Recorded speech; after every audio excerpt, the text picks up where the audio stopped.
Penn State and Michigan headlined an incredible Friday night of wrestling, but there was so much else that happened this weekend. So let's stop stalling and start talking wrestling. What's going on, wrestling fans? My name's Josiah, and welcome to Fanco Wrestling, your source for college wrestling news and discussion. And along with the Penn State match, Iowa and Ohio State had quite the duel, along with the NC State and Virginia Tech cancellation that I'm going to talk about, along with a couple of other upsets. But let's start off with the Penn State Michigan match. 29-6, Penn State defeated Michigan. Did you expect it to be this big of a blowout? I mean, this was an annihilation. Now, starting at 125 pounds, Nick Suriano started off with a decision over Drew Hildebrand. Hildebrand was able to hold Suriano to a decision, but at 133, actually, Rome Bravo Young stepped it up. Not quite able to get the major decision, though. So I guess Ragusin was really the one to step it up. He just got a escape in the last, 30 seconds of the match, making it 8-1. Rome Bravo Young was unable to score again, so held him to that decision as well at 25 and at 133 pounds. 141 is where things got a little bit dicey. Unfortunately, we didn't see Stefan Micic step out for the Michigan Wolverines. No real reason why. I heard that maybe he was dealing with some off-the-mat kind of health issues. Wish my best to him if that is the case. But Nick Lee came out nonetheless. Is expecting this match to be a decision against Micic, but he came out and got the tech fall and put in work. At 149 was where really the tide started to shift in Penn State's favor. It was very unfortunate that Cole Matten came out and within the first minute had to injury default out of the match against Bo Bartlett, and that was a real shame. You never like seeing these guys hurt, and hopefully he does come back. I mean, he's not even the starter necessarily at 149 pounds. That's Kanan Storr, so I hope they're not down two guys now at that weight class. At 157, Michigan was able to secure a victory. Will Lewan over Terrell Barraclough 5-2. And then Brady Berge, his second match back this season, earned a victory over All-American Cam Amin. 3-1 was the score. And from here, Penn State actually won out, if you can believe that. And this is kind of the crazy thing that happened here. So starting at 174 pounds, I said there was going to be an upset from 174 to 285. That did happen. I'll get to that. Carter Sirachi, though, this was not an upset. He defeated Logan Massa by a score of 3-2. Now, Sirachi looked honestly dominant in the first two periods. I thought he controlled that match really well. But then in the last period, I don't know if he looked maybe gassed a little bit. Massa didn't look like he was full necessarily, going gas tank heavy either. But he wasn't able to get any takedowns on Sirachi. He was able to hold him off. And speaking of kind of maybe some gassing issues was Miles Amin. He wasn't able to get the better of Aaron Brooks. I know I called that there was going to potentially be an upset here for Aaron Brooks losing to Miles Amin. That didn't happen. I have a whole ranting video about that if you want to check out that Fanco rant. I have a lot to say about that. But Brooks defeated Miles Amin with a takedown in the last 15 seconds of the match. This came down to the wire. It was 1-1 after each of them got an escape, and then Brooks was able to score off of Amin's shot, got his hips into him, and was able to spin around. Brooks just has some great hips, some of the best in college wrestling. And then at 197, so Brooks won that match, but at 197 was Max Dean, who won 6-4 over Pat Bruckey. Pat Bruckey pushed Dean to the limit, took him to overtime. Actually, Dean was really the one who pushed the overtime because he was able to ride out Bruckey in the third period to force that. And then Bruckey ultimately lost by a takedown that Dean earned in the sudden victory period. And then Greg Kirkfleet, the heavyweight bout. Potentially, honestly, the match of the weekend for me. It was super exciting and thrilling to watch. Greg Kirkfleet just came out, and I thought that this could happen.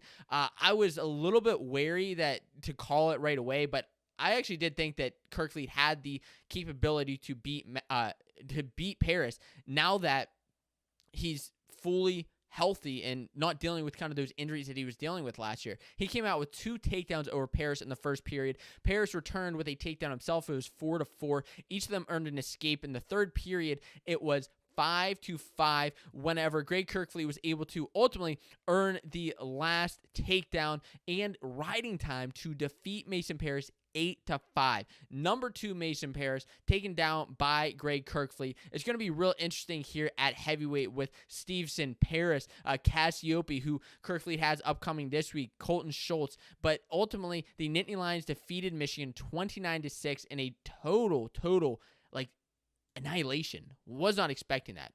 So let's get on to some other things that happened this weekend. NC State and Virginia Tech was supposed to happen on Friday night. It was canceled. Did not get that match, and it was a real shame that that didn't happen, and I guess it was a forfeit. Virginia Tech had to forfeit to NC State, and I guess kind of what happened here is neither program suspended activities due to virus protocols, although apparently it's been kind of rumored or said that the virus was running through the Virginia Tech program. It's running through just about every program nowadays, but it was running through the program. They weren't able to start certain guys, and based on the ACC's policies, because there weren't any like virus protocols, well, Virginia Tech had to forfeit the match to NC State.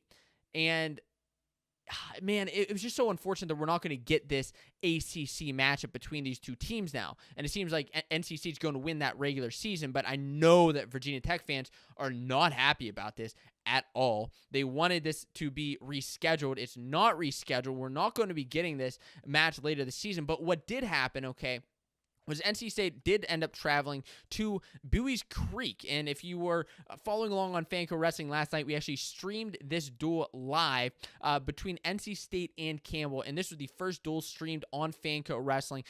Thanks to Campbell for this opportunity and NC State as well. This was a phenomenal night of wrestling. You see Shannon Hanna here picking up a victory over Ryan Jack at 141 pounds. Another victory for the Camels came at 285 pounds with Tay Gaddy Ali getting an upset over Houghton of NC State. NC State controlled most of the rest of the duel, but the Camels really did put up a fight at a lot of the weights. I'll tell you two of the weights, though, that like the Brothers of Destruction,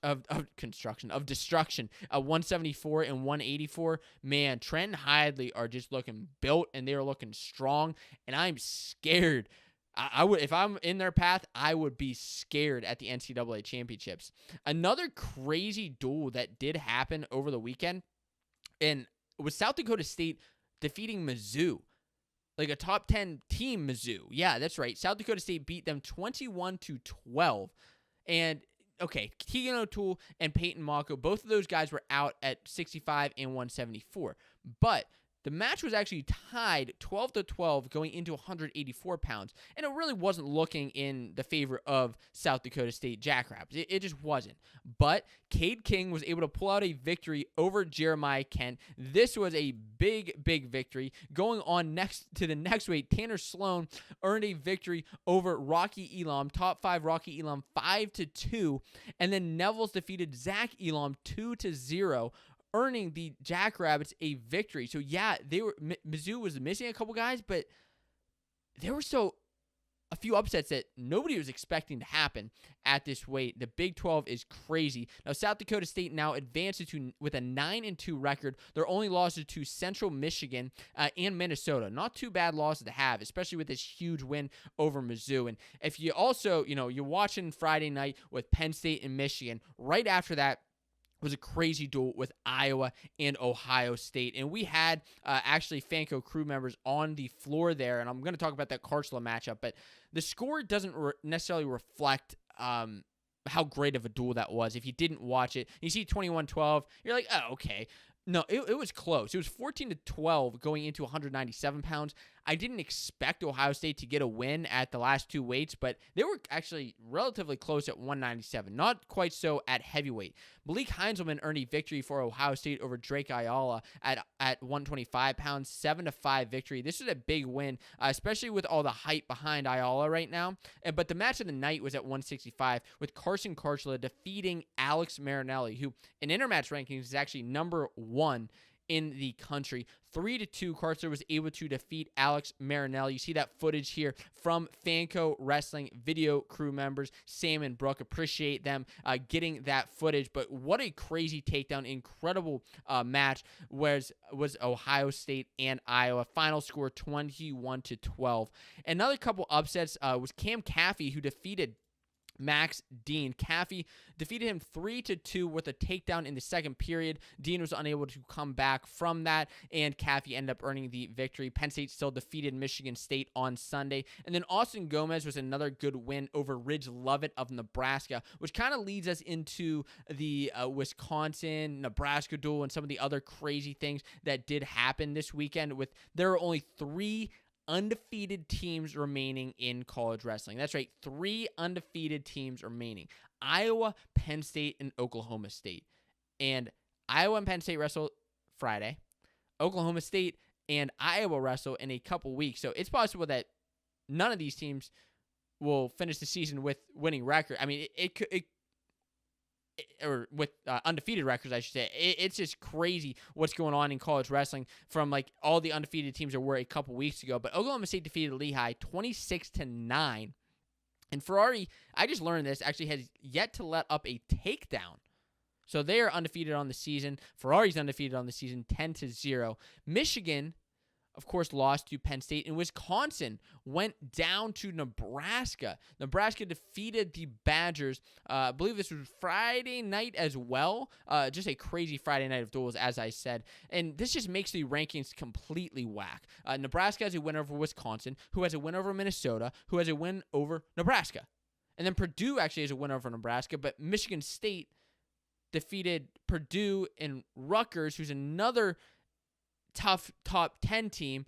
I mean, it's just crazy. These rankings are just so whack. Upcoming this week is complete Iowa versus Penn State coverage, the dual meet of the year. If you're not already, hit that subscribe button so you can stay updated on the latest in college wrestling news. Iowa and Penn State this Friday night at 9:00 p.m. Eastern Standard Time. Cannot wait to share some coverage with you.